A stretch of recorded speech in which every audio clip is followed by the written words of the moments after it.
మీ నాన్నగారు స్మగ్లర్స్ బుట్టాకు సంబంధించిన వారా? అవును సీత, ఈ విషయం నాకు తెలియకుండా నా ప్రాణం పోయినా బాగుండేది. నాది గొప్ప పుట్టుకని, నా తండ్రి ఒక గొప్ప వ్యక్తి అని గౌరవంగా తలెత్తుకు తిరిగిన నేను ఈ నిజం లోకానికి తెలిస్తే తల ఒప్పులు కావాలి లేదా తల వంచుకు చావాలి. బాధపడకు రాజా. సీత, మగవాడిగా నాకేం పర్వాలేదు, కానీ డాడీ నేరస్తుడనే విషయం నా చెల్లెలికి ఆమె భర్తకి తెలిసిన రోజున ఆమె కాపురం వల్ల కల్లోలమవుతుంది.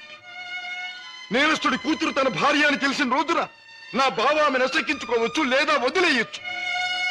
రాజా, ఆమెకి నిజం తెలియనివ్వద్దు.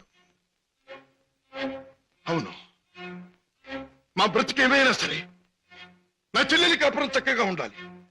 అందుకే ఆమెకి నిజం తెలియనివ్వకూడదు. ఏమిటి, అన్నయ్య ఇంట్లోంచి వెళ్ళిపోయాడా? అవునమ్మా, 2 రోజులైంది. అప్పటి నుంచి పెద్దయ్య గారు తిండి కూడా మానేసి తన గదిలో కూర్చుని కుమిలిపోతున్నారు. ఏం జరిగింది రామయ్య? అసలు గొడవ ఎందుకు వచ్చింది? నాకు తెలియదమ్మా. ఇద్దరూ గదిలో ఏదో గొడవ పడ్డారు. రాజాబాబు తనే పోతానన్నాడో పెద్దయ్య గారు పొమ్మన్నారో నాకు తెలియదమ్మా. బాబు, బాబేడి? తాతగారు నువ్వా బాబు? కూర్చో. నువ్వైనా వచ్చావు, సంతోషం. మా ఎండిపోయాడా? ఎందుకని? నువ్వు కోపడ్డావా? లేదు బాబు, వాడే నన్ను కోపడి వెళ్ళిపోయాడు. ఉండమని ఏడ్చినా ఉండలేదు. ఏమిటి డాడీ, అన్నయ్య ఎందుకు వెళ్ళిపోయాడు? మిమ్మల్ని ఎందుకు కాదనుకున్నాడు? కాదనుకున్నది వాడు, వెళ్ళిపోయింది వాడు. ఈ ప్రశ్న నన్ను కాదమ్మా అడగాల్సింది, వాణ్ణి. చూడమ్మా, మీ అమ్మ చనిపోయినప్పుడు మీ ఇద్దరిని చూసుకుని బతికాను. నువ్వు పెళ్లి చేసుకుని వెళ్ళిపోయినప్పుడు వాణ్ణి చూసుకుని బతికాను. ఇప్పుడు వాడు కూడా వెళ్ళిపోతే ఇంకెవరిని చూసుకుని బ్రతకాలి? ఎందుకు బ్రతకాలి? బాధపడకండి డాడీ, నేను అన్నయ్యతో మాట్లాడతాను. నచ్చ చెప్పి మనసు మార్చి మీ దగ్గరకు వచ్చేటట్టు చేస్తాను. పద్మ, ప్లీజ్, నేనేమి చెప్పలేను, చెప్పను. నన్నేమి అడగకు. నిన్నేమీ అడగనన్నయ్య, కానీ నేనే ఒక విషయం చెప్తాను విను. అమ్మ పోయాక మళ్ళీ పెళ్లి చేసుకుంటే సవతి తల్లి మనల్ని సరిగ్గా చూడదని మళ్ళీ పెళ్లి చేసుకోవడం మానేశారు ఆయన. తల్లి లేని లోటు పెంపకంలో తెలియకూడదని తనే తెల్లై మనల్ని పెంచారు. పెరిగొస్తున్న మనమే తన సర్వస్వం అనుకున్నారు. ఇలా జీవితంలో ఎంతో త్యాగం చేసి ఎన్నో సుఖాల్ని పోగొట్టుకున్న మన డాడీ ఈ రోజు నువ్వు ఇల్లు విడిచిపెట్టి రాగానే ఎంత కుమిలిపోతున్నారో తెలుసా? అన్నయ్య, ఈ వయసులో ఆయన ఎందుకు బాధ పెట్టాలనుకుంటున్నావు? ఎందుకు ఒంటరివాణ్ణి చేసి శిక్షించాలనుకుంటున్నావు? ఎందుకు ఆయన గుండెల్ని గాయపరచాలనుకుంటున్నావు? ఎందుకన్నయ్యా, ఎందుకు? నీ మాటలతో నన్ను వేధించకు. వెళ్ళిపో. వెళ్తానన్నయ్యా, వెళ్తాను. కానీ ఒకటి మాత్రం గుర్తుంచుకో, కారణం ఏదైనా దైవం లాంటి డాడీని బాధ పెట్టడం మాత్రం పాపం అన్నయ్య, పాపం.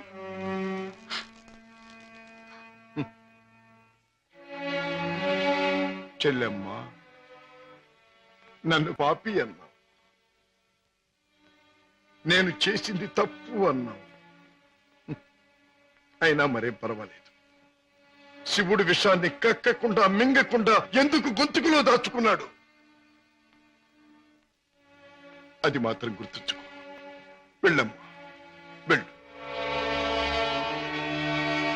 అవును డాడీ, ఎంత అడిగినా వెళ్ళిపోవడానికి కారణం మాత్రం అన్నయ్య చెప్పలేదు. కానీ ఎట్టి పరిస్థితుల్లోనూ ఇక్కడికి రానని ఖచ్చితంగా చెప్పేశాడు.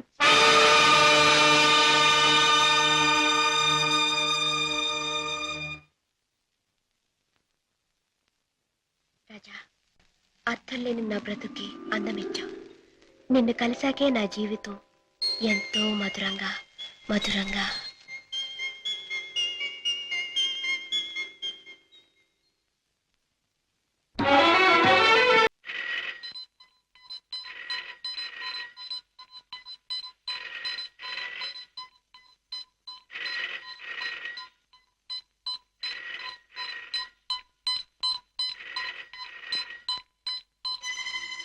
Hello, reason to me first. ఈనాటి నుంచి మీ ముఠాతో నాకు ఎటువంటి సంబంధ బాంధవ్యాలు లేవు. మీకు తెలిసిన శశిభూషణ్ నిన్న రాత్రితోనే మరణించాడు. ఈ రోజు నుంచి కొత్త శశిభూషణ్ కొత్త జీవితం మొదలెడుతున్నాడు. బెదిరించినా భయపెట్టినా లాభం లేదు. నన్ను వదులుకోండి, నన్ను మర్చిపోండి. ఇవే నా పాత జీవితానికి ఆఖరి మాట. బాయ్.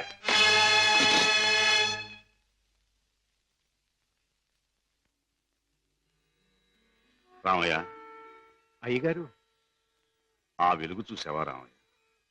అది రోజు ఉదయించే సూర్యుడు వెలుగు కాదయ్య. నా చీకటి బతుకులో మొదటిసారిగా ఉదయించిన సూర్యుడు. ఆ వెలుగులో కొత్త అందాలతో నా కొత్త జీవితం ప్రారంభమవుతుంది. రామయ్య, నాకు సహాయం చేయాలి. ఏమిటి అయ్యగారు? నాకు ఈ రోజు నీ బట్టల జత ఒకటి కావాలి. అయ్యగారు, ఆశ్చర్యపోకు, నిజంగానే. ఆస్తి అంతస్తు ఏదీ ప్రదర్శించని అతి మామూలు దుస్తులు కావాలి. నా సంపాదనతో కొన్నది ఏదీ నా దగ్గర ఉండకూడదని నా కొడుకు చెప్పాడు. అందుకే నీ దుస్తులు నాకు అవి ధరించి అతి సామాన్యమైన మనిషిగా నా కొడుకు దగ్గర పెడతాను. అలాగే అయ్యగారు.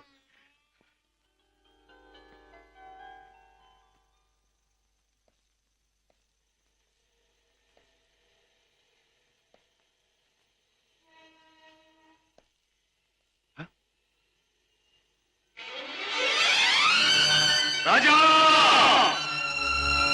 డాడీ, నా కోసం వస్తున్నారా?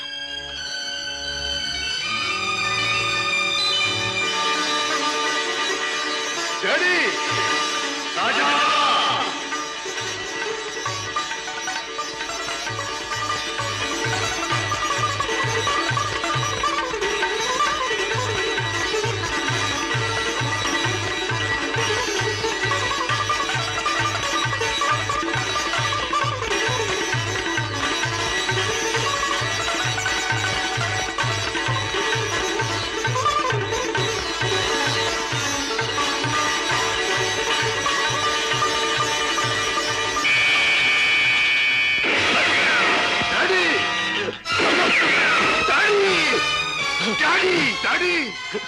ఏమిటి ఘోరం? మై డియర్ సన్, దారి తప్పిన మనిషి ముగింపు ఇలా దారుణంగా ఉంటుందని నాకెప్పుడో తెలుసు. డాడీ! రాజా, జీవితంలో అన్నీ పోగొట్టుకున్నవాణ్ణి. నాకు మిగిలిందల్లా నువ్వు ఒక్కడివి. నీకు దూరమై ఒంటరిగా బ్రతకడం కంటే మంచివాడుగా మారి ఇలా మరణించడమే మంచిదనుకున్నాను. డాడీ! ఎవరు ఎవరు మిమ్మల్ని దెబ్బతీసింది? ఎవరు? నా మాటలు విని మారిపోయి వస్తున్న మిమ్మల్ని చంపడానికి ప్రయత్నించింది ఎవరు? ఎవరు డాడీ? ఎవరు? చెప్పను, చెప్పలేను. డాడీ! రాజా, రాజా, మొదటిసారిగా మీకోసం నేను తప్పు చేశాను. ఆ తరువాత మిమ్మల్ని చంపుతామని బెదిరించి నా చేత వాళ్ళు తప్పులు చేయించారు. మీకోసం, మీ మంచి కోసం అడ్డదారి నడిచిన నేను అన్నీ మర్చిపోవాలని తాగుడికి దగ్గరయ్యాను, బిడ్డలకు దూరం అయ్యాను. ఇప్పుడు ఇలా వెళ్ళిపోతున్నాను. అలా అనకండి డాడీ. అన్యాయంగా మిమ్మల్ని అంతం చేయడానికి ప్రయత్నించిన ఆ మనుషులెవరు? వాళ్ళంతా నేను చూస్తాను. చెప్పండి daddy. No no, I won't tell you, I won't tell you. Daddy! Raja, సుఖంగా బ్రతకవలసిన నువ్వు ఆ రాక్షసుల జోలికి పోయి ప్రమాదం తెచ్చుకోవటం నేను సహించలేను. రాజా, డాడీ! రాజా, నిండు మనసుతో ప్రేమించే కన్న కొడుకు చేతిలో కన్ను మూయటం కంటే నాకు వేరే అదృష్టం ఏం కావాలి? డాడీ! ఏం కావాలి? Daddy! Goodbye my son. Daddy!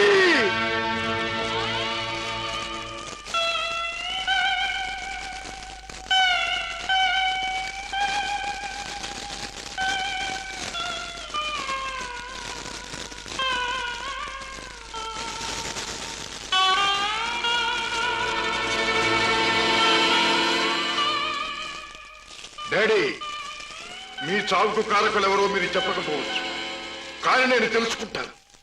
కన్న కొడుకుగా నా తండ్రిని తప్పిన వాళ్ళ అంతం చూడటం నా కర్తవ్యం. ఆ నా కర్తవ్యం నెరవేరుస్తానని మీ చిట్టి మీద ప్రమాణం చేస్తున్నా. మిస్టర్ రాజా, మీ నాన్నగారి వీలునామాలో స్థిర చిరాస్తులన్నీ అనాథ శరణాలయాలకి, వికలాంగుల శరణాలయాలకి అందజేయాలని రాశారు. నాకు రాసిన లెటర్లో కూడా కావాలనే తాను ఇలా చేస్తున్నానని, దీనివల్ల తనకు ఆత్మశాంతి, తన బిడ్డలకు మనశ్శాంతి కలుగుతుందని కూడా రాశారు. ఎంత పెద్ద మనసు అయ్యగారిది. లక్షలు సంపాదించి సొరచేపల్లా బలిసిన ఏ ఒక్క నా కొడుక్కి రూపాయి దానం చేయటానికి మనసు ఒప్పదు. నిజంగా అయ్యగారిది సముద్రం అంత విశాలమైన మనసు. మిస్టర్ రాజా, ఈ డాక్యుమెంట్స్ అవి కాపీ ఒకటి మీ దగ్గర ఉంచండి. నేను వెళ్ళొస్తా. అన్నయ్య, ఇంత మంచి మనసున్న డాడీని భగవంతుడు ఎందుకన్నయ్య మన్నించి దూరం చేశాడు? లేదమ్మా, భగవంతుడు కాదమ్మా, పగబట్టిన కిరాతకులెవరో మన డాడీని చంపారు. వాళ్ళంతా చూస్తాం. రాజాబాబు, పొన్నునాటి సముద్రం లాగా ఆవేశంతో పొంగబాక. చూడు, పెద్దయ్య గారు ఏటన్నారన్నా, ఆ పాపిస్నాయల జోలికి పోకుండా నీ మానాన్ని నిన్ను ఉండమన్నారు కదా. ఆడి చెప్పినట్టు ఆడి జోలికి వెళ్లకుండా ఇళ్లలో గాజు పెట్టెల్లో పెంచే పెంపుడు చేపలాగా హాయిగా ఉండు. Nothing doing. ఎవరు నన్ను ఆపలేరు. నా గుండెలో మంటే చల్లార్చలేరు. ఆ నీచుల్ని అంతం చేయకపోతే ముందు ముందు కొన్ని కుటుంబాలు సర్వనాశనం కావచ్చు. చెడు నుండి మంచికి మారే అవకాశాలు కొంతమంది పోగొట్టుకోవచ్చు. వాళ్ళెవరో తెలుసుకోవడం ఎలాగ బాబు? ఈ రాత్రికే మా ఇంటికి వెళ్తాను. మా నాన్నగారికి అది పరిశీలిస్తే ఆ హంతకుల విషయం కొంతైనా నాకు తెలియవచ్చు.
మిస్టర్ రాజా, ఇతనికి ఏం ప్రమాదం లేదు.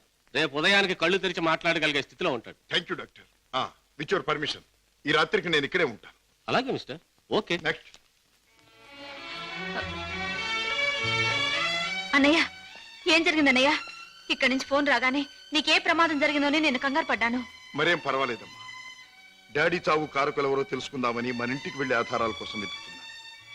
ఇంతలో హఠాత్తుగా ఇద్దరు రౌడీలు నా మీద పడి చంపడానికి ప్రయత్నించారు. పాపం, వాళ్ళ కోరిక తీరలేదు.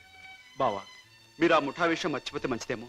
వాళ్ళని పట్టుకునే ప్రయత్నంలో మీకు ఏదైనా ప్రమాదం జరిగితే? కిషోర్, వాళ్ళు బయటపడే సమయం దగ్గర పడింది. అదిగో ఆ మంచం మీద స్పృహ లేకుండా పడి ఉన్నాడే, ఆ వ్యక్తి ఆ ముఠాకి చెందినవాడే. రేపు ఉదయానికి కళ్ళు తెరుస్తాడు. వాడి ముఠా వివరాలు హరికథ చెప్పినట్టు చెప్తాడు. ఏదేమైనా ఇక ముందు ఆ గొడవలకు వెళ్ళకన్నయ్య. పిచ్చి తల్లి, కంగారు పడకమ్మా, వెళ్ళిరా. వస్తాం బావా. నాతో